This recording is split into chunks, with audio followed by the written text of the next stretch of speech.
பாஜகன்னு சொல்லும்போது பாஜக தான் இந்திய அரசாங்கத்தை இப்ப ரூல் பண்ணிட்டு இருக்காங்க. அப்ப பாஜக ஆட்சியாளர்கள் கண்டிக்க கூடாதா? அதுக்காக நீங்க நம்ம இந்தியா சார் இது உள்நாட்டு பிரச்சனையா இருந்தா இது வேற சார். இது 2 நாட்டோடைய பிரச்சனை. இந்த 2 நாட்டோட பிரச்சனைக்கு இங்க இருக்கக்கூடிய அரசியல்வாதிகள், அது குறிப்பா எச் ராஜா, அண்ணாமலை போன்றவர்கள் எல்லாம் தூண்டி விடுறாங்கன்றது எப்படி சார் நம்ம ஏத்துக்க முடியும்? அண்ணாமலை, எச் ராஜா போன்ற ஆட்கள் தூண்டி விட்டதுனால எல்லாம் சார் இங்க ஒரு கலவரம் ஏற்பட போது, அது 2 நாட்கள போர் ஏற்பட போகுது. பாகிஸ்தான்ல இருக்கக்கூடிய தீவிரவாத இயக்கம் இங்க அண்ணாமலையோ எச் ராஜாவோ இல்ல RSS பாஜகவோ இது முழுக்க அவன் வந்து பேண்ட் ஹவுஸ் பார்த்தான், இது களிமா சொல்ல வச்சான் அப்படின்ற ஒரு பொய் பிரச்சாரத்தை பண்ணா அதுக்கு பதிலடி கொடுக்காதீங்க.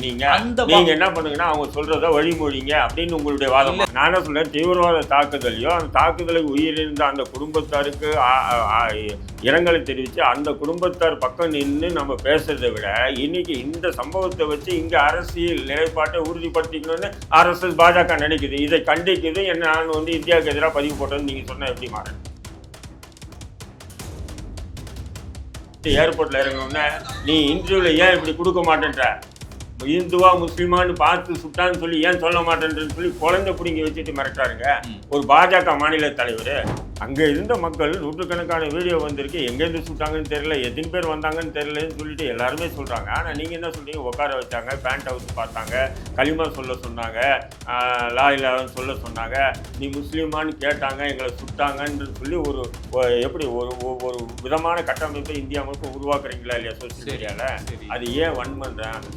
நபர்களுடைய குடும்பத்துக்கு ஆதரவு நம்ம நிற்போம். இந்த தவறு நடந்துச்சு, இந்த தவறுகளிலிருந்து இனி இது போன்ற தவறுகள் நடக்கக்கூடாது என்ற விஷயத்தை தெளிவாக இருப்போம்னு சொல்லிட்டு RSS பாஜக முன்னெடுக்கிறீங்க. ஒரு மாநில தலைவர் ஒரு பெண்ணை குழந்தைய பிடிங்க வச்சுட்டு மிரட்டார், நீ இப்படி தான் சொல்லணுன்றாருன்னா அப்போ எவ்வளோ கட்டமைப்பு உருவாக்கியிருப்பாங்க. இப்போ ஒரு 4-5 இராணுவ வீரர்கள் சேர்ந்து இன்டர்வியூ கொடுக்குறாங்க. அவங்க என்ன சொல்கிறாங்க பாருங்க, கேளுங்க.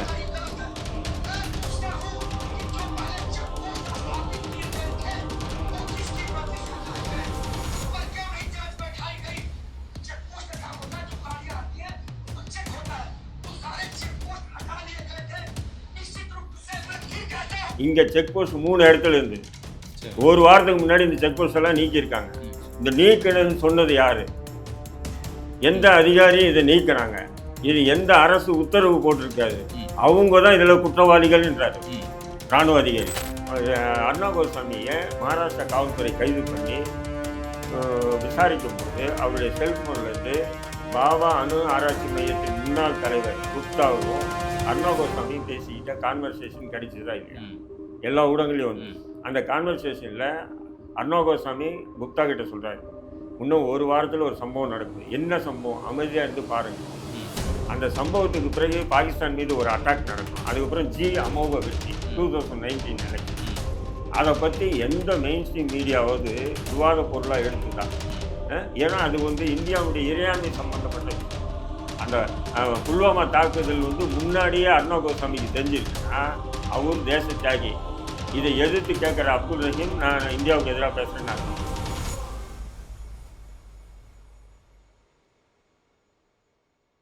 இடமலம் நேயர்களுக்கு வணக்கம். நான் உங்கள் பரத் பேசிட்டு இருக்கேன். சமீபத்தில் பகல்காம் அப்படின்ற ஒரு பகுதியில் ஒரு தீவிரவாத தாக்குதல் நடந்தது. அது சம்மந்தப்பட்டு பேசுறதுக்காக இந்திய தேசிய லீக் கட்சியினுடைய தலைவர் தடா ரஹீம் அவர்கள் தான் கூட நினைச்சிருக்காங்க. சார் வணக்கம் சார். சார், இப்போ சமீபத்தில் ஒரு தீவிரவாத தாக்குதல் காஷ்மீரில் நடந்தது.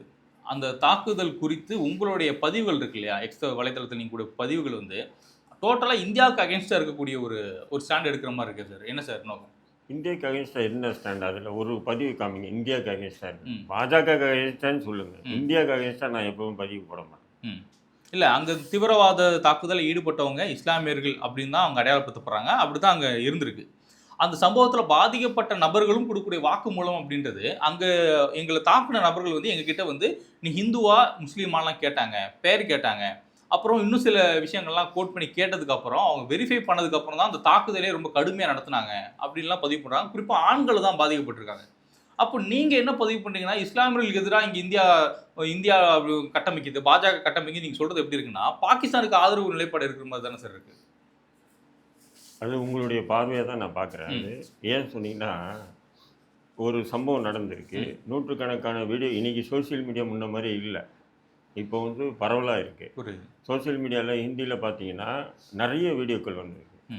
அந்த வீடியோவில் ஒருத்தர்கிட்ட வந்து ப்ரெஸ்காரங்க கேட்குறாங்க, வயசானவர், இதேமாரி இந்து முஸ்லீம் கேட்டு சுட்டாங்களா அப்படின்னு கேட்கும்போது, போயிட்டு திரும்பி வந்து என்ன சொன்னீங்க என்ன சொன்னீங்கன்ற, இல்லை உங்களை சுடும்பொழுது சுட்டாங்கல்ல, இந்து முஸ்லீம் கேட்டு சுட்டாங்களா அப்படிங்கும்போது அப்படியே அப்படி தான் கை காமிக்கிறார். கை காமிச்சிட்டு அவர் என்ன சொல்கிறாருன்னா, எங்கேருந்து குண்டு வந்ததுன்னு தெரில, டப்பு டப்புன்னு 2 3 பேர் இறந்தாங்க, நாங்கள் எங்கள் உயிருக்கு பயந்து நாங்கள் ஓடுறோம், அவங்க எத்தனை பேர் வந்தாங்க, எங்கேருந்து நின்று சுட்டாங்க, இந்த தகவல் எதுவுமே தெரில, அப்படி இருக்கும்போது இந்துவா முஸ்லீமான்னு கேட்டு சுட்டாங்கன்றது எந்த வகை நியாயம் அப்படின்னு கேட்டுட்டு அப்படியே கையாமிச்சு போகிறார். புரியுதுங்களா? அதேமாரி ஒரு பெண் பாதிக்கப்பட்டு கால் உடைஞ்சிருக்கு. ஏன்னு சொன்னால் அந்த துப்பாக்கி சூடு நடக்கும்போது அவங்க ஆற்றுல குதிச்சிருக்காங்க, கால் உடைஞ்சிது. அந்த பெண் என்ன சொல்லுதுன்னா, யாருன்னு அதாவது நாங்கள் ஒரு 500 பேருக்கு மேலே இருந்தோங்க, ஆனால் நாங்கள் யாருமே அவங்கள பார்க்கல, அவங்க எங்கேருந்து சுட்டாங்கன்றதே எங்களுக்கு தெரியாது அப்படின்றாங்க. இது போன்ற வீடியோக்கள் பார்த்தீங்கன்னா அதே அந்த தாயுடைய பையன், சின்ன பையன், அவன் என்ன சொல்கிறான்னா, அவனும் அதுதான் சொல்கிறான், அந்த குண்டு வந்தது எங்கள் முன்னாடி 2 பேர் விழுந்துட்டாங்க, விழுந்த உடனே என்னடா விழுந்துறாங்க அப்படின்னு பார்த்தா டொப்பு டப்புன்னு சவுண்டு, எல்லாம் கீழே படுத்துன்னு கத்துனாங்க, நாங்களும் படுத்துக்கிட்டு அப்படியே ஓடி வந்து அம்மா இதில் ஆற்றுல குதிச்சிட்டாங்க, நானும் அவங்க முன்னாடி இது பண்ணிட்டேன், குதிச்சிட்டேன். அப்போ வந்து அங்கே யார் இருந்தாங்க, எத்தனை பேர் இருந்தாங்கன்றது எதுவுமே தெரியாது. இது போன்ற வீடியோக்கள் தான் நிறையவே இருக்குது, புரியுதுங்களா? ஆனால் இப்போ எப்படி சொல்கிறாங்கன்னு சொன்னீங்கன்னா, வந்தாங்க பிடிச்சி வச்சு, நீ முஸ்லீமா இந்துவா, ஒரு சில பேர் என்ன பண்ணுறாங்க, பேண்ட்டை கழட்டி பார்த்தாங்க, கேட்டு தான் சுட்டாங்க, களிமா சொல்ல சொன்னாங்க அப்படின்னு சொல்லி எச் ராஜா பதிவு போடுறாரு. அண்ணாமலை ஒரு இன்டர்வியூவே அதேமாரி கொடுக்குறாருங்கும் போது அதுக்கு நான் வந்து பதில் கொடுக்க வேண்டிய கடமையில் நான் இருக்கேன். நான் அதை தவிர்த்துட்டு ஆமான்னு சொல்லிட்டு நானும் போயிட்டேன்னு சொன்னால் அது தவறு இல்லை. நான் என்ன சொல்கிறேன், அப்படி இருந்துன்னா மொத்தமாக பிடிச்சி ஒரு இடத்துல உட்கார வச்சு செக் பண்ணி அதுக்கு பிறகு இவங்களை வந்து இப்படி சுட்டு கொண்டு வந்தால் நீங்கள் சொல்கிறது நானும் லாஜிக்காக ஆமாம் இது தவறு அப்படின்னு சொல்லி ஏற்றுட்டு போவோம். புரிஞ்சுங்களா? இன்னொரு கேள்வி நீங்கள் கேட்டீங்க, பாகிஸ்தானுக்கு ஆதரவு, இந்தியாவுக்கு எதிராக பாகிஸ்தானுக்கு ஆதரவா? அங்கே துப்பாக்கி சூட்டில் ஈடுபட்ட அந்த தீவிரவாதிகள் பாகிஸ்தான்காரங்கன்னு நீங்கள் சொல்கிறீங்களா? நீங்கள் சொல்கிறீங்க அப்படிதான் சார் இந்திய அரசாங்கம் நமக்கு தகவல் சொல்லியிருக்காங்க. அப்போ இந்தியா குறிப்பிட்ட தீவிரவாத இயக்கம் அதை நாங்கள் தான் பண்ணணும் அவங்க ஒத்துக்கிட்டாங்க இல்லையா? அப்புறம் அது யார் ஒத்துக்கிட்ட? ஊடகங்களில் போடுறீங்க, உடனே இவர் வந்து யார், ரஷ்கர் தைப் அவருடைய கமாண்டர் என்ன சொல்கிறார், எங்களுக்கும் அதுக்கு சம்மந்தம் இல்லை, இந்தியா உள்நாட்டு பிரச்சனையை அவர் அறிக்கை கொடுத்துருக்காரு இல்லையா, சர்வதேச மீடியாவில் வந்து. பாகிஸ்தானோட துணை பிரதமர் வந்து ஒரு இன்டர்வியூ ஒன்று கொடுக்குறாரு, அதை சொல்கிறாரு, நாங்கள் 30-40 வருஷமாக பாகிஸ்தான் வந்து தீவிரவாதத்துக்கு நாங்கள் ஆதரவு தெரிவிச்சிருக்கோம், தீவிரவாதிகளை நாங்கள் அடைக்கலம் கொடுத்துருக்கோம் அவர் பதிவு பண்றாரு. அந்த காணொலியும் இப்போ சமீபத்தில் வெளில வந்து ஒரு பெரிய ஒரு இஷ்யூ ஏற்படுத்துதா இல்லையா? அதான் நான் என்ன சொல்கிறேன், இது எப்போ அது ஒவ்வொரு காலகட்டத்திலையும் அங்கேயும் இங்கே எப்படி அரசியல், அங்கே பாகிஸ்தானில் அரசியல். நான் என்ன சொல்கிறேன், பாகிஸ்தான் குற்றவாளின்னா பாகிஸ்தான் குற்றவாளின்னு சொல்லிட்டு போனோம். ஆனால் நீங்கள் எப்படி என்னை திணிக்கிறீங்கன்னா, நீ முஸ்லீமாக இருக்க, நாங்கள்லாம் சேர்ந்து பாகிஸ்தான் தான் இந்த குற்றவாளின்னு சொல்கிறோம், நீயும் குற்றவாளின்னு சொல்லுன்றீங்க. நான் என்ன சொல்கிறேன், பாகிஸ்தான்லேருந்து இங்கே வந்து சர்வசாதாரணமாக சுட்டுட்டு போகிறான்னு சொன்னால் இந்தியா பாகிஸ்தான் பார்டரு பாஜக ஆட்சியில் அவ்வளோ சர்வசாதாரணமாக இருக்கா? இதுதான் உங்ககிட்ட நான் கேள்வி கேட்குறேன். இல்லை சார், பாகிஸ்தானில் இருந்து இங்கே இந்தியா எல்லைக்குள்ளே வந்தாங்கிறத தாண்டி காஷ்மீரில் இருக்கக்கூடிய சில இஸ்லாமியர்கள் வந்து பாகிஸ்தானுக்கு ஆதரவு தெரிவிக்கிறாங்க. அவங்க அந்த ஆர்டிகல் 370 வந்து நீக்கினதில் அவங்களுக்கு உடன்பாடு இல்லை. ரெண்டாவது, இந்தியாவுக்குள்ளேயே சில தீவிரவாத அமைப்புகள் இயங்கிட்டு தான் இருக்குன்னு சொல்லி இந்திய அரசாங்கமும் சொல்றாங்க. இப்போ நீங்க சொல்றீங்கல்ல, இல்லை இது நீங்க சொல்றீங்க இல்லையா, உண்மை தான். அங்கே நான் அதுக்கு தான் முதல்ல நான் சொல்லிட்டேன், அங்கே பல குழுக்கள் போராடிட்டு இருக்காங்க. கரெக்ட், புரியுதுங்களா? பாகிஸ்தானுக்கு ஆதரவாக இருக்காங்க, சீனாவுக்கு ஆதரவாக இருக்காங்க, இந்தியாவுக்கு ஆதரவாக இருக்காங்க. இவங்க 2 பேரும் வரடா தனியாக நாங்கள் நாடு வேணுடான்னு சொல்லிட்டு குழுக்களும் இருக்கு, இல்லைன்னு சொல்லலை. புரியுதுங்களா? அதனால பாகிஸ்தானுக்கு ஆதரவான குழுவும் இருக்கலாம். புரியுதுங்களா? இருக்கலாம். அப்ப இருக்காங்க. அதான் சொல்றேன், அங்க குழுக்களா தான் இருக்கு. அது இன்னைக்கு நேரத்துல இந்தியா சுதந்திரம் அடைஞ்சிலிருந்து அந்த பிரச்சனை நடந்துட்டு இருக்குன்ற நீங்க எப்படி கொண்டு போறீங்க? அதை இந்திய அரசாங்கம் சொன்னா உடனே இங்க இஸ்லாமியர்களுக்கு எதிரா அப்படின்னு இந்திய அரசாங்கம் எந்த இடத்துல சொல்லவே இல்லையே. இங்க இருக்கு இந்திய அரசாங்கம் எந்த இடத்துலயுமே இஸ்லாமியர்கள் தான் தீவிரவாதினி இந்திய அரசாங்கம் இது வரைக்கும் பதிவு பண்ணவே இல்லை. இங்க இருக்கக்கூடிய அரசியல்வாதிகள் உங்களுடைய அரசியல் லாபத்துக்காக நீங்க இஸ்லாமியர்களை பயன்படுத்திக்கிறீங்க, அப்படித்தானே நம்ம எடுக்க முடியும். இந்திய அரசாங்கம் இதுவரை எந்த இடத்துல பதிவு பண்ணிருக்காங்களா இஸ்லாமியர்கள் தான் தீவிரவாதம் பண்ணியிருக்காங்கன்னு? இல்லையே சார். நான் என்னுடைய ட்விட்டோ என்னுடைய ஃபேஸ்புக் பதிவுக்குள்ள நான் இந்தியா பிரதமர் சொன்னார், மோடி சொன்னார், அவர் சொன்னார்னு சொல்லுவேன். இங்க இருக்கிறவங்க பேசுறாங்க இல்லையா, முஸ்லீமான்னு பார்த்து தான் கொண்டான். ஏன் மோகன் பகத் அறிக்கை கொடுத்துருக்கா இல்லையா? என்ன சார் கொடுத்துருக்காரு? என்ன கொடுத்துருக்காரு? அகிம்சைக்கும் இங்க இருக்கக்கூடிய அந்த தீய சக்திக்கு எதிரான ஒரு போராட்டம் சொல்லியிருக்காரு. அடுத்த வரியில என்ன சொல்லியிருக்காரு? என்ன சொன்னாரு அடுத்த வரியில? நீங்க தான் சொல்லணும். இல்ல சொல்லுங்க சார், நீங்க தான் சொல்லுங்க. அதுல என்ன சொல்லியிருக்கேன்னா, நான் ஏதோ எங்க ஆளுங்க யாரையும் முஸ்லீமான்னு பார்த்து கொள்ள மாட்டோம். அப்போ பார்த்து கொள்ளாமலே குஜராத்தில் நீங்கள் அப்படி கொண்டீங்க. நான் அப்படி கேள்வி எழுப்பணும். அப்போ என்னன்னா இங்கே வந்து முஸ்லீம்களுக்கு எதிராக கொல்லப்பட்டு இருக்கு. இப்போ அதுக்கு ஆல்டர்னேட்டிவாக இப்படி ஒரு கட்டமைப்பை பாஜக RSS உருவாக்குது. இதுதான் என்னுடைய குற்றச்சாட்டு. சரி, ஓகே சார். நீங்க அது சொல்ற மாதிரி இந்தியாவுக்கு எதிரான குற்றச்சாட்டா நீங்க கொண்டு போயிடக்கூடாது. இல்ல சார், இதுக்கு நான் என்ன இந்தியாவுக்கு கேட்கிறேன், எதிரான குற்றச்சாட்டா நீங்க பார்க்க கூடாது. இல்ல நான் என்ன கேட்கிறேன், பாஜகன்னு சொல்லும்போது பாஜக தான் இந்திய அரசாங்கத்தை இப்ப ரூல் பண்ணிட்டு இருக்காங்க. அப்ப பாஜக ஆட்சியாளர்களை கண்டிக்க கூடாதா? அதுக்காக நீங்க நம்ம இந்தியா சார், இது உள்நாட்டு பிரச்சனையா இருந்தா இது வேற சார். இது ரெண்டு நாட்டுடைய பிரச்சனை. இந்த ரெண்டு நாட்டோட பிரச்சனைக்கு இங்க இருக்கக்கூடிய அரசியல்வாதிகள், அது குறிப்பா எச் ராஜா, அண்ணாமலை போன்றவர்கள் எல்லாம் தூண்டி விடுறாங்கன்றது எப்படி சார் நம்ம ஏத்துக்க முடியும்? அண்ணாமலை, எச் ராஜா போன்ற ஆட்கள் தூண்டி விட்டதுனால எல்லாம் சார் இங்க ஒரு கலவரம் ஏற்பட போது, அது ரெண்டு நாட்டுல போர் ஏற்பட போகுது. பாகிஸ்தான்ல இருக்கக்கூடிய தீவிரவாத இயக்கம் இங்க தாக்குதல் நடத்திருக்காங்க. அதான் சொல்றேன், அண்ணாமலையோ எச் ராஜாவோ இல்ல RSS பாஜகவோ இது முழுக்க அவன் வந்து பேண்ட் ஹவுஸ் பார்த்தான், இது களிமா சொல்ல வச்சான் அப்படின்ற ஒரு பொய் பிரச்சாரத்தை பண்ணா அதுக்கு பதிலடி கொடுக்காதீங்க. நீங்க என்ன பண்ணுங்கன்னா அவங்க சொல்றத வழிமொழிங்க அப்படின்னு உங்களுடைய வாதம். இல்ல சார், அந்த வாதத்தை அண்ணாமலை, எச் ராஜா சொல்லல, பாதிக்கப்பட்ட தரப்புல இருக்கக்கூடிய மக்கள் சொன்னதுனால. அதுதான் சொல்றேன், பாதிக்கப்பட்ட தரப்பு மக்கள்ன்றீங்க பாத்தீங்களா, இதுதான் தவறுன்ற. மக்கள் ஒரே ஒரு முஸ்லீம் மக்கள் நான் பாதிக்கப்பட்ட ஒரே ஒரு பெண், அதுவும் மோடி கிட்ட போய் சொல்லுங்கன்னு சொன்னாருன்றது. ஆனா நீங்க எப்படி கட்டமைக்கிறீங்க? எந்த வீடியோ வந்திருக்கு இதே மாதிரி என்ன பேண்ட் அவுத்து பார்த்தாரு, சட்டை அவுத்து பார்த்தாருன்னு எந்த வீடியோ வந்திருக்கு? அதை இப்படி ஏன் கட்டமைக்கிறீங்க? பெரும்பாலும் அங்கே வந்தவங்க எத்தனை பேருன்னு சொல்லி இன்ன வரையும் இந்திய உளவுத்துறைக்கே தெரியல எத்தனை பேர் வந்தாங்க, எத்தனை பேர் அட்டாக் பண்ணாங்கன்னு. சரி, ஓகே சார். அப்படி இருக்கும்போது ஏன் இப்படி ஒரு கட்டமைக்கிறீங்க நீங்க? அந்த தீவிரவாத தாக்குதலை எடுத்துட்டு இருக்க முடியும். நான் என்ன சொல்றேன், தீவிரவாத தாக்குதலையோ அந்த தாக்குதலுக்கு உயிரிழந்த அந்த குடும்பத்தாருக்கு இரங்கலை தெரிவித்து அந்த குடும்பத்தார் பக்கம் நின்று நம்ம பேசுறதை விட இன்னைக்கு இந்த சம்பவத்தை வச்சு இங்க அரசியல் நிலைப்பாட்டை உறுதிப்படுத்திக்கணும்னு RSS பாஜக நினைக்குது. இதை கண்டிக்குது. நான் வந்து இந்தியாவுக்கு எதிராக பதிவு போட்டேன்னு நீங்க சொன்னா எப்படி மாறணும்? இல்ல சார், நம்ம மீண்டும் சொல்றது ஒரே விஷயம் தான். இந்த விஷயத்துக்குள்ள RSS கொண்டு வந்து திணிச்சு RSS ஒரு பயங்கரவாத இயக்கம் நீங்க கட்டமைக்கிறது எனக்கு புரியுது. ஆனா பரவாயில்ல சார், திறமையே பேசுறீங்க. இல்ல சார், இல்ல திறமையே பேசுறீங்க. இல்ல சார், நான் நியாயமா தான் சார் கேட்கிறேன். RSS நம்ம வந்து இப்ப தீவிரவாத இயக்கம்னு இப்ப சொல்றதுனால இங்க பாதிக்கப்பட்ட நபர்களுக்கு நீதி கிடைக்குமா? கிடைக்க போறது இல்ல. பாதிக்கப்பட்ட நபர்கள்லாம் யாரு? அப்போ அது பாதிக்கப்பட்ட நபர்கள்லாம் யாரு சார்? கேளுங்க, பாதிக்கப்பட்ட நபர்கள்னு சொன்னா இதை வந்து முஸ்லீம்னு பார்த்து தான் சுட்டான், பார்த்து தான் கொன்னான் அப்படின்னு சொல்றதை நான் ஏத்துக்கணும்ன்றீங்க நீங்க, அப்படிதானே? அதுதான் சார் அங்க நடந்திருக்கு. நீங்க என்னவோ அதை புரிஞ்சுக்கோங்க. இப்ப நான் இப்ப உங்களுக்கு ஆதாரத்தோட ஒரு வீடியோ காட்டுறேன். நீங்க பாருங்க அது என்ன நடந்திருக்குன்னு பாருங்க. இது வந்து ஒரு பாஜகனுடைய மாநில தலைவர், வேற யாரும் இல்லை. வெஸ்ட் பெங்காலில் ஒரு பெண்ணு தன்னுடைய கணவனை இழந்து குழந்தையோடு வருது. வரக்கூடிய அந்த பாதிக்கப்பட்ட குழந்தை, அந்த பெண்ணை என்ன பண்ணணும், பாஜகவுடைய மாநில தலைவர் சுனேத் என்றவர் என்ன பண்ணணும், வாங்குமான்னு சொல்லிட்டு அவங்கள கூட்டிட்டு போய் அவங்களுக்கு உண்டான நிதி உதவியோ இல்லை ஏதோ எந்தெந்த வகையில் ஆறுதல் பண்ணணுமோ எல்லாமே பண்ணணுமா இல்லையா? அதை விட்டுட்டு ஏர்போர்ட்டில் இறங்கணுன்னே நீ இன்டர்வியூவில் ஏன் இப்படி கொடுக்க மாட்டேன்ற, இந்துவா முஸ்லிமான்னு பார்த்து சுட்டான்னு சொல்லி ஏன் சொல்ல மாட்டேன்றன்னு சொல்லி குழந்தை பிடிங்கி வச்சுட்டு மிரட்டாருங்க ஒரு பாஜக மாநில தலைவர். அப்போ இது போன்ற இது வந்து ஆதாரங்கள். இது நான் ஒண்ணே அங்கே போய் வீடியோ எடுத்து போகல. இல்லை சார், இப்போ நீங்கள் காட்டுற இந்த வீடியோ எனக்கு புரியுது. ஒரு பாஸ் பண்ணுங்க சொல்கிறேன். இதே மாதிரியான வீடியோக்கள் பல வீடியோக்கள் ஆன்லைன்ல சுத்துது. அதுல பல நபர்கள் சொல்றாங்க, இங்க மோடி கிட்ட போய் சொல்லுன்னு சொன்னாங்கன்ற ஒரு வார்த்தை ஒரு பெண்மணி பதிவு பண்ணாங்க. பாதிக்கப்பட்ட நபர்கள் தான் சொல்றாங்க. ரீபப்ளிக் டிவி அருணாகரசாமி கிட்ட ஒரு பெண்ணு பேசுனதா ஆடியோ, புரியுதுங்களா? நீ போய் மோடி கிட்ட சொல்லு அப்படின்னு சொல்ற ஆடியோ, புரியுதுங்களா? இது மட்டும்தான்.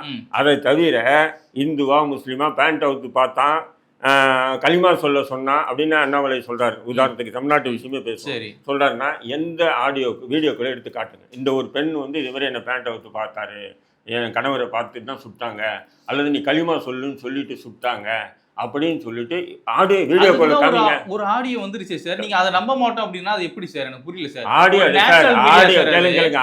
நேஷனல் மீடியா இன்டர்நேஷனல் பிரச்சனை. நேஷனல் மீடியான்றீங்க ஏங்க? நேஷனல் மீடியால தான் வந்து 10 வருஷத்துக்கு முன்னாடி நடந்த ஒரு அந்த குழுக்குள்ள நடந்த சண்டையை எடுத்துட்டு வந்து இப்போ போட்டுட்டு இவங்க தான் வந்தாங்கன்னு சொல்றாங்க நேஷனல் மீடியாவை. சரி, இந்திய அரசாங்கம் தான் சார் ஸ்கெட்ச் கொடுத்துருக்கு, இவங்க தான் தீவிரவாதிகள், இவங்க தான் உள்ள வந்தாங்க, இந்திய அரசாங்கம் கொடுத்த ஸ்கெட்ச் தான். அதுக்கப்புறம் தான் மீடியாக்கள் அதை எடுத்து பயன்படுத்துறாங்க.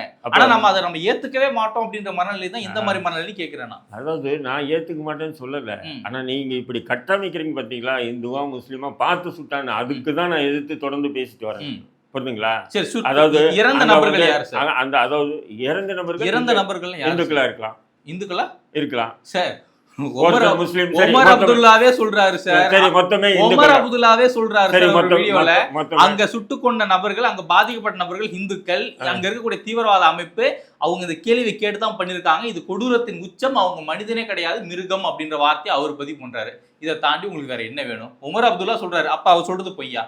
உமர் அப்துல்லா என்ன சொன்னாரு? அவரு களிமா சொன்னாரா, முஸ்லிமான் இந்துவான்னு பார்த்து சொன்னாங்க? நல்லா பாருங்க. சுட்டது இந்துக்கள், அதாவது சுடப்பட்டது இந்துக்கள்னு அவரே பதிவு பண்றாரு.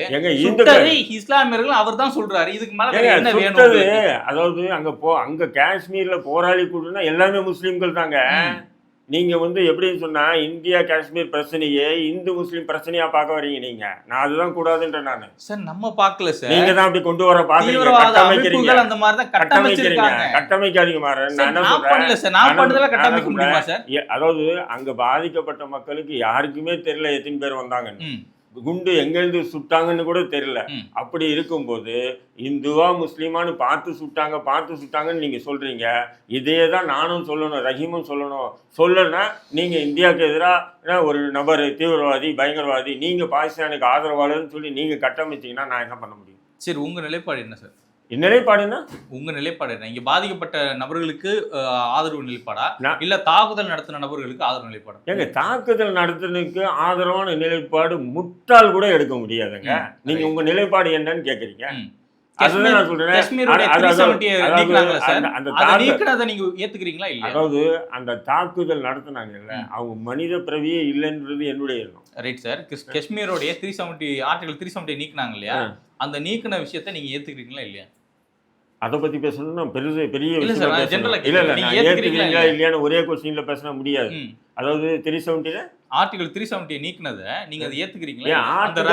கேளுங்க, இன்னும் கூட உங்களுக்கு நிறைய பேருக்கு தெரியல. ஆர்டிகல் 370 நீக்கவே இல்லை. ஆர்டிகல் 370 உள்ள சரத்துகள் தான் நீக்கி இருக்காங்க. இடம் வாங்குறது சம்பந்தமா தான் நீக்கி இருக்காங்க. இடம் வாங்குறது விற்கிறது சம்பந்தமா தான் நீக்கி இருக்காங்க. ஆர்டிகல் 370 நீக்கிட்டாங்கன்னா அது இந்தியால இருந்து அது தனிநாடு மாதிரி தான் அது. புரியுதுங்களா? அந்த ஆர்டிகல் 370 தான் 2 நாட்டுக்கு உண்டான ஒப்பந்தமே. அது எப்படி ஹரிசிங்கும் ஜவஹர்லால் நேரு இணைஞ்சு போட்ட ஒரு ஒப்பந்தம். அது எல்லாம் பெரும்பாலும் என்ன பண்றீங்கன்னா, ஆர்டிகல் 370 ரத்து பண்ணியாச்சு, ஆர்டிகல் 370 ரத்து பண்ணிச்சு. அந்த ஆர்டிகல் 370 உள்ள சரத்துகள் தான் நீக்கப்பட்டிருக்கு. கரெக்ட். ஆனா இந்த வாதத்தை இங்க இருக்கக்கூடிய இஸ்லாமிய அமைப்புகள் ஏத்துக்க மாட்டாங்க. நாட்டுல இருக்கக்கூடிய எல்லா இஸ்லாமிய அமைப்புகள் என்ன சொல்றாங்கன்னா, ஆர்டிகல் 370 பாஜக அரசு நீக்கிடுச்சு, அதனாலதான் இந்த கலவரம் அங்க நடந்திருக்கு அப்படின்ற வார்த்தையை பதிவு பண்றாங்க. யார் சொன்னாங்க சொல்லுங்க? இங்க இருக்க நிறைய இஸ்லாமிய அமைப்புகள் பதிவு பண்றாங்க. நான் என்ன சொல்றேன், ஆர்டிகல் 370 அந்த மக்களுக்கு கொடுத்து இருக்கக்கூடிய ஒரு சுதந்திரம். அந்த சுதந்திரத்தை பாஜக அரசு நீக்கி இருக்கு. ஆனா பாஜக அங்க வன்முறை தீவிரவாதத்தை நான் முழுக்க ஒழிப்பேன் அப்படின்னு சொல்லி தான் நீக்கினீங்க. 3 வருஷம் இன்டர்நெட் கனெக்ஷன் கூட இல்லாம முடக்கி வச்சிருந்தீங்க. முழுக்க ராணுவத்தினுடைய கட்டுப்பாடுல அந்த மாநிலம் இருந்தது. அதன் பிறகு நீங்க என்ன சொன்னீங்க, தீவிரவாதம் பயங்கரம் கொஞ்சம் கூட இல்ல, மோடி எல்லாத்தையும் அழிச்சு ஒழிச்சிட்டாருன்னீங்க. இன்னைக்கு எப்படி வந்தது? எப்படி வந்தாங்க? அதுதான் சார் கேட்கிறோம். அப்ப உள்ள இருக்காங்க தானே, உள்ளே தீவிரவாதம் இருக்காங்க இல்லையா? அப்ப நீங்க தானே சார் சொன்னீங்க நாங்க எல்லாத்தையும் அழிச்சிட்டோம். பாஜக அரசாங்கம் ரொம்ப கிளியரா அங்க எலெக்ஷன் நடத்தி முடிச்சிருக்காங்க.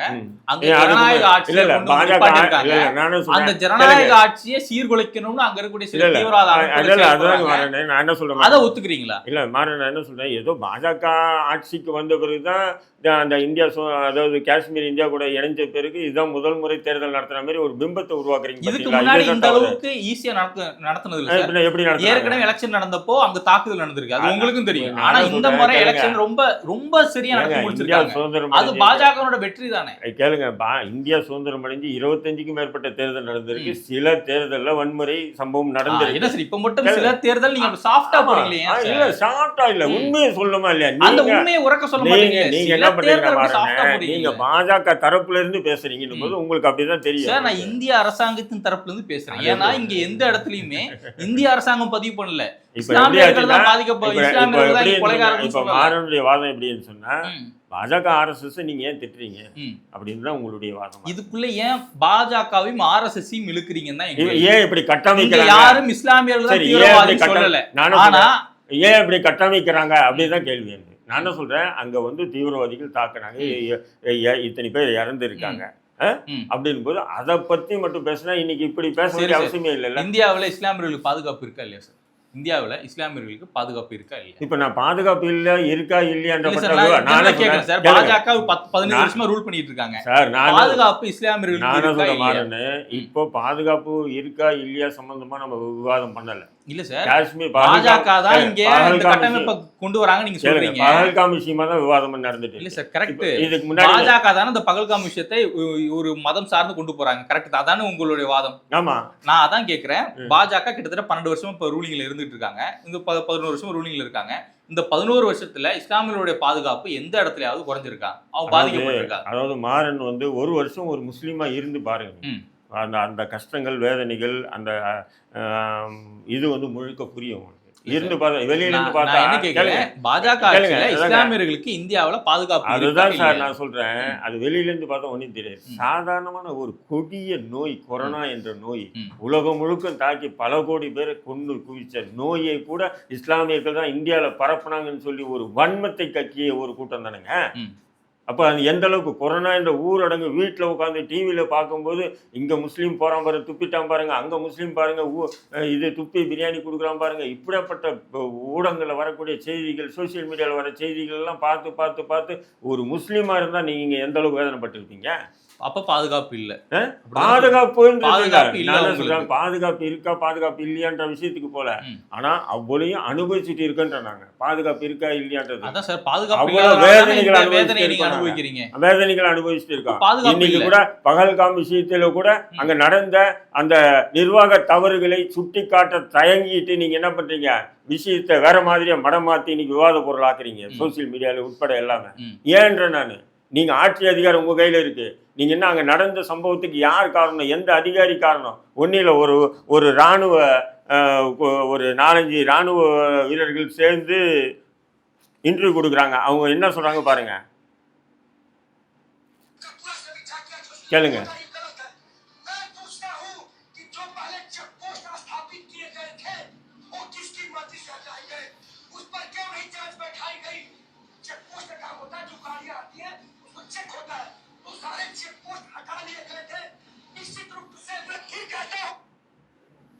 இப்போ பஹல்காம்ல இருந்து அந்த ராணுவ வீரர்கள் பேசுறாங்க. என்ன சொல்றாங்க, துணை ராணுவ வீரர்கள் அவங்க என்ன சொல்றாங்க, இங்க செக் போஸ்ட் 3 இடத்துல இருந்து ஒரு வாரத்துக்கு முன்னாடி இந்த செக் போஸ்ட் எல்லாம் நீக்கியிருக்காங்க.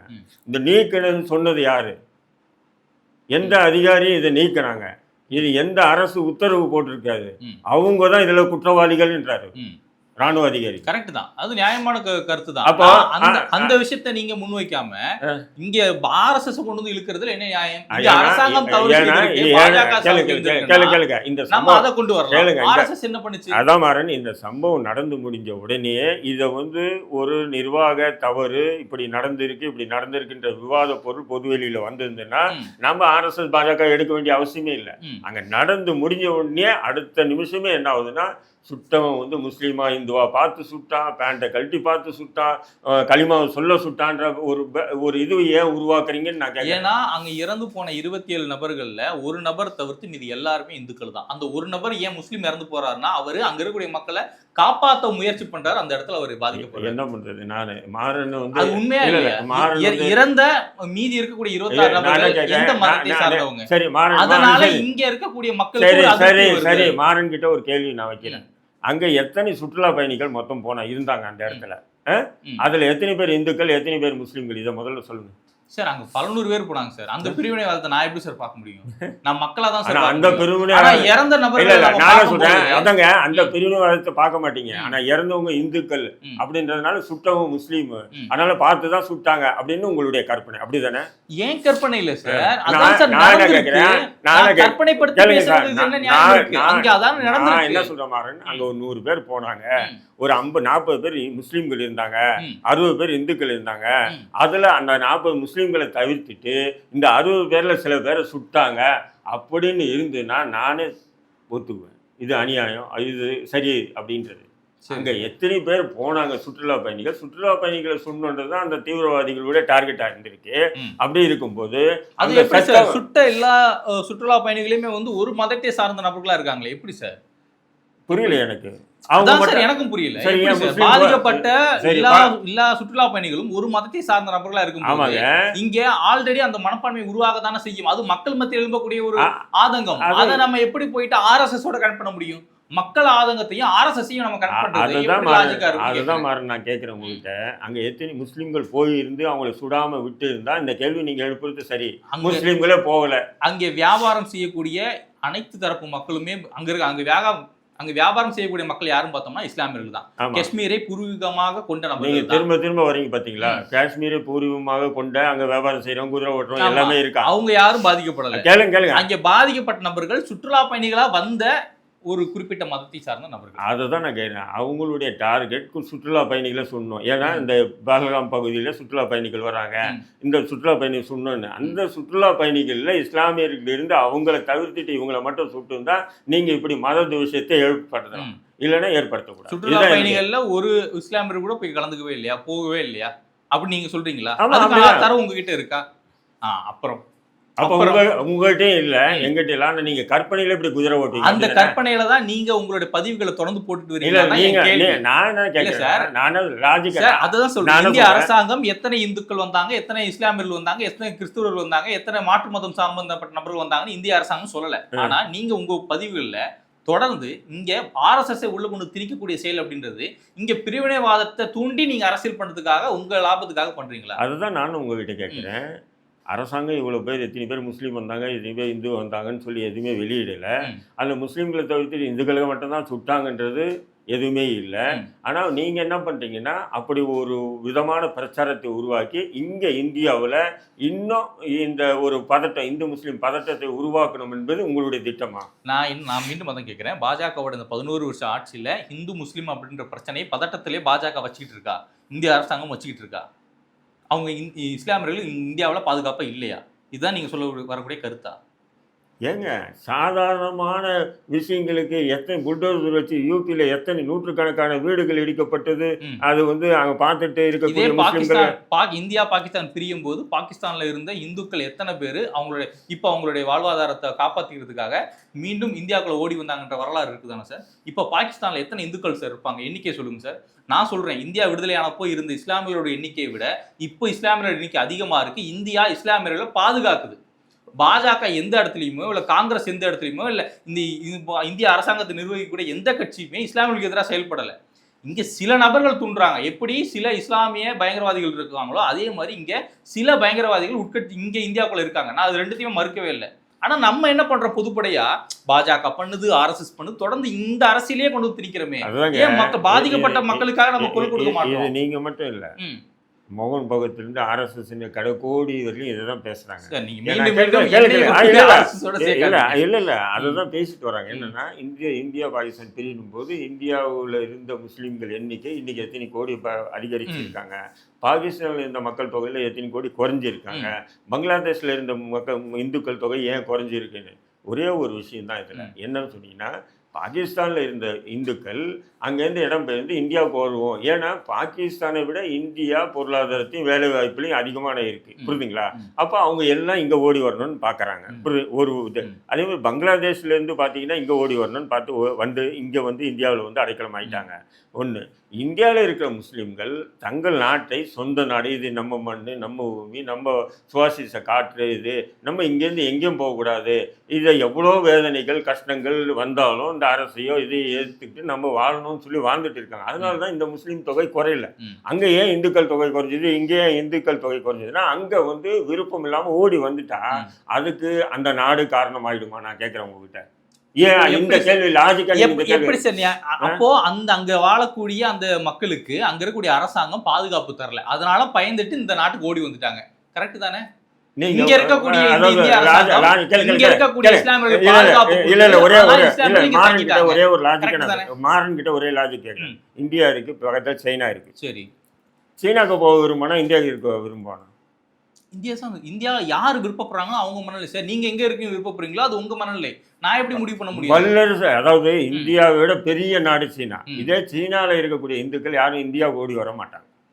ஆனா பாகிஸ்தான் சின்ன நாடு, அடிக்கடி அங்க பிரச்சனைகள் அது இது நடந்துட்டு இருக்கு. பாதுகாப்பு நம்ம இல்லாத சூழல் இருக்கு. கேளுங்க, பாதுகாப்புன்றது பிரச்சனைன்னு வந்தா பாதுகாப்பு இல்லாத சூழல் தானே சார். லிட்டரலா தானே சார் அதாவது அர்த்தம். அப்படின்னு பார்த்தா அங்க இந்துக்களே யாருமே இருந்திருக்க கூடாது. ம். அத்வானி கூட அங்கிருந்து வந்தவர் தான். ம். புரியுதுங்களா? ம். ஏன் வந்தாங்கன்னு சொன்னா இங்க ஒரு பெரிய நாடு பக்கத்துல இருக்கு. பாதுகாப்பு இருக்கும். பாதுகாப்பு கிடைக்கும். பாதுகாப்பு மட்டும் இல்ல, நமக்கு அந்த வேலை வாய்ப்பு தொழில் எல்லா வகையிலும் நமக்கு மேன்மைப்படும். அதுதான். அந்த ஒரு குட்டி நாட்டுல இருக்கிறதோட இங்க ஓடி வரலான்னு ஓடி வரீங்க. ஓடி வர்றாங்க. சரி. அவங்கள நீங்க கேட்கணும், நீ ஏன் ஓடி வர? உன்னை யாருன்னா துரத்துனாங்களா? ம். உன்னை யாராவது கொடுமைப்படுத்தினாங்களான்னு யாராவது ஒரு அறிக்கை வந்திருக்கா? சொல்லுங்க. நீங்களே வார்த்தைக்கு வார்த்தை ஓடி வந்தாங்கன்னு தான் சொல்றீங்களே தவிர, அப்ப அவங்க ஓடி தானே வந்திருக்காங்க. அவங்களுக்கு பாதுகாப்பு நடந்து வந்தாங்க நடந்து வந்தாங்கன்னு சொல்லிட்டு நீங்க ஏன் அதை புரிஞ்சுக்க மாட்டீங்க? ஏன் இந்திய அரசாங்கம் பாதுகாப்பு கொடுக்கலையா? தொடர்ந்து இதே மாதிரி தாங்க டயலாக் விட்டுட்டு வரீங்க நீங்க. என்னன்னு சொன்னா, ஏன் இந்தியா பாகிஸ்தான் பிரியணும் போது அவ்வளவு இந்துக்கள் இருந்தாங்க குறைஞ்சிட்டாங்க, ஏன் இங்க இவ்வளவு முஸ்லீம் இருந்தா அதிகரிச்சிட்டாங்க? இங்க இருக்கிற முஸ்லீம் எந்த நாட்டுக்கும் போகல, இங்கே அவனுடைய நாடா நினைச்சு இருக்காங்க. கரெக்ட். அதான் சார் சொல்றோம். இங்க இருக்கக்கூடிய இஸ்லாமியர்கள் இதுதான் நம்ம நாடுன்னு இங்க வாழ்றாங்க. அப்படி நிம்மதியா வாழக்கூடிய இஸ்லாமியர்கள் மத்தியில ஒரு பூச்சாண்டியை கொண்டு வந்து காமிச்சுக்கிட்டு இந்த அமைப்பு இப்படிதான் பண்ணும், இந்த அரசாங்கம் இப்படிதான் பண்ணும்னு நம்மளா ஒரு விஷயத்த முன்னெடுக்கிறது சரியானா என் கேள்வி. வேற எதுவுமே இல்ல. நடந்த சம்பவங்கள், அங்க பகல்காம் நடந்த சம்பவம் வந்து ஒரு தீவிரவாத தாக்குதல் தானே, அதுல உங்களுக்கு மாற்று கருத்து இல்லையே? அங்க பாதிக்கப்பட்ட நபர்கள் ஒரு குறிப்பிட்ட மதத்தை சார்ந்த நபர்கள் தானே, அதுல உங்களுக்கு மாற்று கருத்து இல்லையே? அப்போ அங்க தாக்குதலை ஏற்படுத்தியது வேறு ஒரு நபர்கள், தீவிரவாதத்தை ஆதரிக்கக்கூடிய சில நபர்கள், அதுலயும் உங்களுக்கு மாற்று கருத்து இல்லை. அப்புறம் பிரச்சனை முடிஞ்சிருச்சு. இதுல எதுக்கு நம்ம கொண்டு வந்து RSS உள்ள கொண்டு வந்து திணிக்கணும்? இதுல எதுக்கு நம்ம பாஜக கொண்டு வந்து திணிக்கணும்? அப்ப ஏன் இப்படி பிரச்சாரத்தை உண்டு பண்றீங்க? ஒரு மாநில தலைவருங்க, வெஸ்ட் பெங்காலுடைய மாநில தலைவருங்க எவ்வளவு வன்மத்தை கக்குறாருங்க. அதனால வந்து எவ்வளவு பேர் பாதிப்புக்குள்ளாவாங்க நீங்க யோசனை பண்ணி பாருங்க. இன்னைக்கு வந்து இதுல ராஜஸ்தான்லயும் மணிப்பூர் இதுலயும் வந்து 2 முஸ்லீம்கள் கொல்லப்பட்டிருக்காங்க. ஏன்னா அதுக்கு பதிலடின்னு சொல்லிட்டு 2 முஸ்லீம்கள் கொல்லப்பட்டிருக்காங்க. அப்ப இதுதான் நீங்க விரும்புறீங்களா? நம்ம விரும்பல சார். நம்ம அத இந்திய அரசாங்கம் அந்த விஷயத்த கரெக்டா எடுப்பாங்க நாங்க நம்புறோம். இதுல எப்படி RSS வந்ததுன்னு தான் நான் கேக்குறேன். ஏன் இப்படி பிரச்சாரத்தை உருவாக்குறீங்கன்னு நான் கேக்குறேன். இது RSS தான் பிரச்சனையை உருவாக்குதா? இந்த கட்டமைப்பு RSS தான் பண்ணுதா? நான் கேக்குறேன். ஏன் கேள்வி ஒண்ணு RSS தான் இந்த கட்டமைப்பை உருவாக்குறாங்களா? ஆமா. அங்க இருந்த மக்கள் நூற்றுக்கணக்கான வீடியோ வந்திருக்கு, எங்கேருந்து சுட்டாங்கன்னு தெரியல, எத்தனை பேர் வந்தாங்கன்னு தெரியலன்னு சொல்லிட்டு எல்லாருமே சொல்றாங்க. ஆனா நீங்க என்ன சொல்றீங்க? உட்கார வச்சாங்க, பேண்ட் அவுத்து பார்த்தாங்க, களிமா சொல்ல சொன்னாங்க, லா இலாஹன்னு சொல்ல சொன்னாங்க, நீ முஸ்லீமான்னு கேட்டாங்க, எங்களை சுட்டாங்கன்னு சொல்லி எப்படி ஒரு விதமான கட்டமைப்பை இந்தியா முழுக்க உருவாக்குறீங்களா இல்லையா சோசியல் மீடியால? அது ஏன் வன்மன்றேன்? அந்த சுட்ட நபர்களுடைய குடும்பத்துக்கு ஆதரவு நம்ம நிற்போம். இந்த தவறு நடந்துச்சு, இந்த தவறுகள் இருந்து இனி இது போன்ற தவறுகள் நடக்கக்கூடாது என்ற விஷயத்தை தெளிவாக இருப்போம்னு சொல்லிட்டு RSS பாஜக முன்னெடுக்கலையே. ஒரு மாநில தலைவர் ஒரு பெண்ணை குழந்தைய பிடிங்கி வச்சுட்டு மிரட்டார், நீ இப்படிதான் சொல்லணும்ன்றாருன்னா அப்போ எவ்வளோ கட்டமைப்பு உருவாக்கி இருப்பாங்க. கேளுங்க, ஒரே உதாரணம். இப்போ நீங்கள் சொன்னீங்க ரிபப்ளிக் டிவியில் அருணா கோஸ்வாமிக்கு முன்னாடி இதே அருணாசாமி கிட்ட ஒரு கேள்வி கேட்குறேன். புல்வாமா தாக்குதல் நடந்ததா இல்லையா? 40 ராணுவ வீரர்கள் கொல்லப்பட்டாங்களா இல்லையா? 40. அப்போ இதேமாரி ஒரு கொந்தளிப்பு தான் வந்தது. புரியுதுங்களா?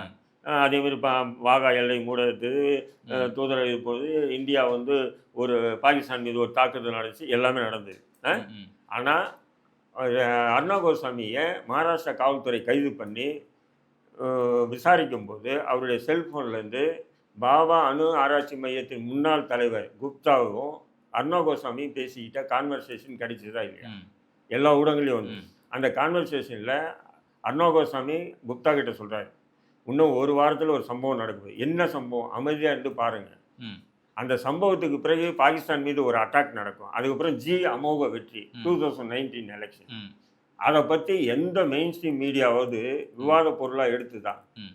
ஏன்னா அது வந்து இந்தியாவுடைய இறையாண்மை சம்பந்தப்பட்ட விஷயம். அந்த புல்வாமா தாக்குதல் வந்து முன்னாடியே அருணா கோஸ்வாமிக்கு தெரிஞ்சிருக்குன்னா அவர் தேச தியாகி. இதை எதிர்த்து கேட்குற அப்துல் ரஹீம் நான் இந்தியாவுக்கு எதிராக பேசுகிறேன்னு அர்த்தமா? நான் உங்ககிட்ட கேட்குறேன். Right sir. நம்ம அப்படி எந்த இடத்துல நம்ம பதிவு பண்ணல சார். நான் இங்க இருக்கக்கூடிய பொதுப்படையான கேள்விகளை தான் உங்க முன்னாடி வைக்கிறேன். சரி, இன்னொரு கேள்வி. இதே பாஜகவால் நியமிக்கப்பட்ட ஜம்மு காஷ்மீருடைய ஆளுநராக இருந்த சத்யபால் சிங் மாலிக் இன்ன வரையிலும் பேசிட்டு வர்றாரு.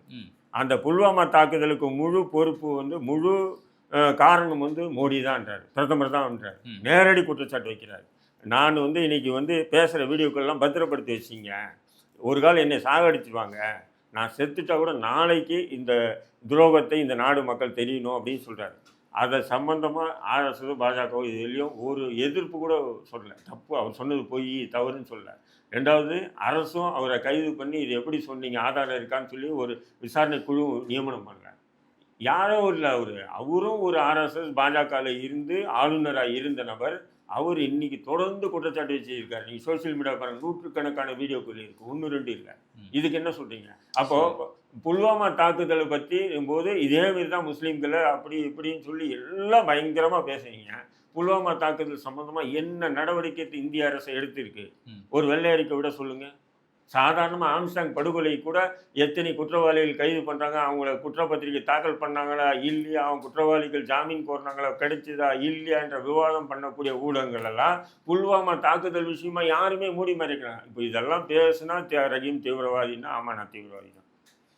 சார், காஷ்மீரில் நடக்கக்கூடிய அந்த பிரச்சனைக்கு காரணம் இன விடுதலை அப்படின்ற ஒரு அதுதான் நோக்கம் அப்படின்னு ஆளுநர் ஷானவாஸ் ஒரு மேடையில் ஏறி பேசுகிறாரு. நீங்கள் அதை எப்படி பார்க்குறீங்க? காஷ்மீரில் இருக்கக்கூடிய இஸ்லாமியர்கள் வந்து இன விடுதலைக்காக போராடுறாங்க நீங்கள் எடுத்துக்கிறீங்களா? இல்லை, நான் தான் அது முதல் கூட சொல்லிட்டேன். 4 விதமான போராட்டங்கள் அங்கே இருக்குது. காஷ்மீருக்கு அதோ இந்தியாவுக்கு ஆதரவாக ஒன்று, பாகிஸ்தானுக்கு ஆதரவாக ஒன்று, சீனாவுக்கு ஆதரவாக ஒன்று, ஏன்னா லடாக்கெல்லாம் சீனாவுக்கு ஆதரவாக இப்படி தான் அங்கே ஒரு குழுவாக இருக்காங்க. அது இல்லைன்னு சொல்ல முடியாது. தனியாக வேணும்னு கூட இது பண்ணிட்டு தான் இருக்காங்க. புரியுதுங்களா? அது இன்னைக்கு என்ன தெரியல.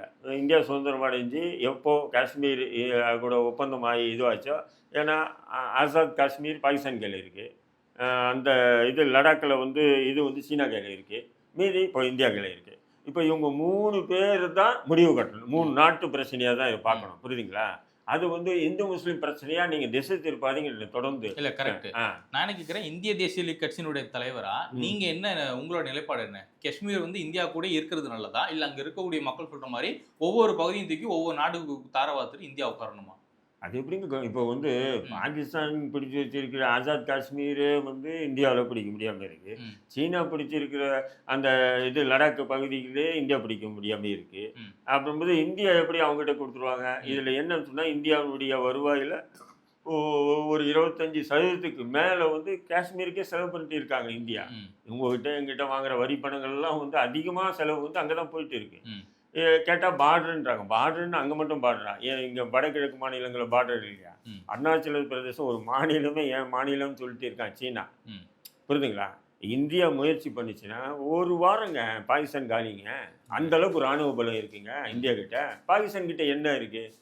ஏன்னு சொன்னால், இது அரசியலாக பேசாதீங்க. பாகிஸ்தான் இந்து முஸ்லீம் பாகிஸ்தான்னு இந்தியாவுக்கு முன்னாடி 2 மாநிலங்கள் உள்ளடக்கியது தான் பாகிஸ்தான். இந்திய ராணுவம் நினைச்சுன்னா ஒரு வாரத்தில் சாப்டர் க்ளோஸ். அங்கே 10,000 பேர் சாவான், இங்கே 10,000 பேர் சாவான். இவ்வளோதான் முடியும். புரியுதுங்களா? ஒரு வாரத்தில் முடிச்சிடலாம் இல்லையா? ரைட். அப்போ பொறுத்திருந்து பார்ப்போம் சார், இந்திய அரசாங்கம் எந்த மாதிரியான நடவடிக்கை எடுக்க போகிறாங்க பாகிஸ்தானுக்கு எதிராகவும். இங்கே இருக்கக்கூடிய அரசியல்வாதிகளோட கட்டமைப்பு அப்படின்றத மக்கள் எந்த அளவுக்கு ஏற்றுக்கிறாங்க பொறுத்துன்னு பார்ப்போம். எங்களோட இருந்து பல்வேறு கேள்விகளுக்கு மிக சிறப்பாக பதில் கொடுத்துருக்கு. நன்றி சார்.